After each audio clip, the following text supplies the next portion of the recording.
So that was the HBO case. I think the big stat, which you saw in the video, was 23 minutes of interactivity. Supposedly, the person who spent the most time actually did 4 hours of interactivity.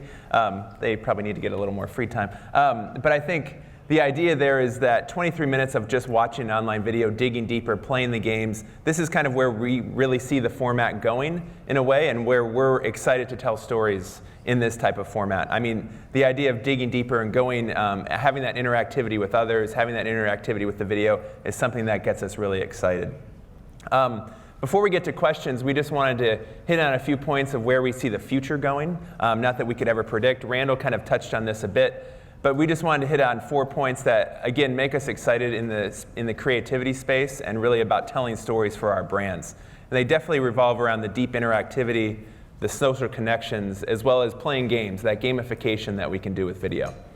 The first one we really see, the future here, and Randall mentioned that this is Google Glass and Google Glasses. That's Sergey Brin. Last week, I don't know if anyone saw the video about Google Glasses, the guy walking around the world with his glasses on, and different pieces of information are flying in an intelligence layer to him. So it's directions, it's the subway is closed, it's where is his friend located, where's a certain book in a bookstore.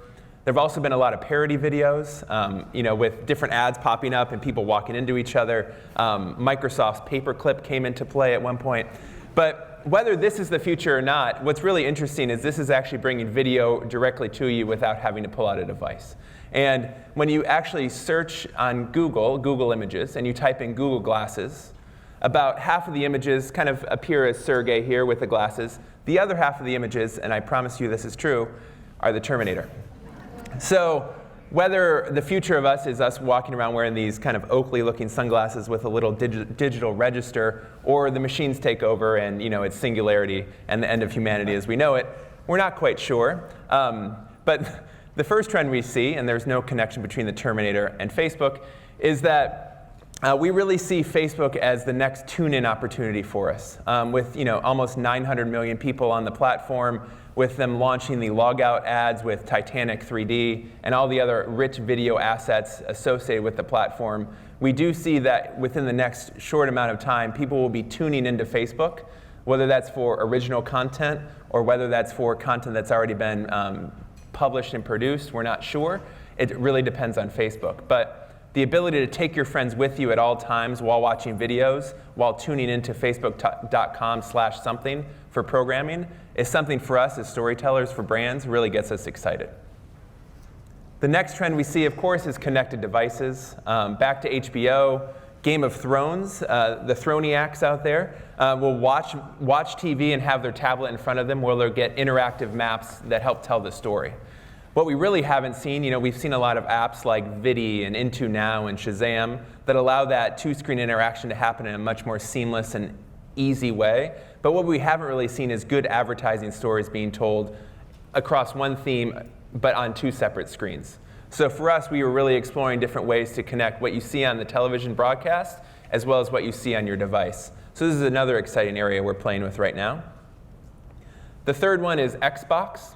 And just I think last week, Xbox announced that more people stream content online than play video games online. So years ago, Microsoft said that Xbox would be the beachhead into the connected home, and it seems to be there. So if more people are watching videos rather than playing video games, that's exciting to us. But what is cool is with Xbox Connect, where you are at the controller or with a regular controller in your hand, what can we do there with online video that gives you that idea of interactivity and you become the controller of online video, of interactivity with the video? That gets us excited as well.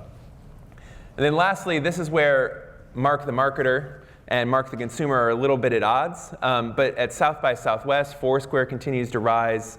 There are a lot of apps like Glancy and Highlight that can actually pinpoint you down to a very highly specific location, alert your friends where you are, and really get into that location-based service with a great level of specificity. Where we see this headed for online video is that one day it will come where we can deliver an online video or almost any ad to an incredibly specific location to a very specific person. Now that's a little creepy on one side, but from an advertising perspective, that's really powerful because we'll be able to customize and be personalized in this delivery. So these location-based services as ad platforms is something that we see in the future, but also something that we know we need to be really careful about as we don't want to piss off consumers too much.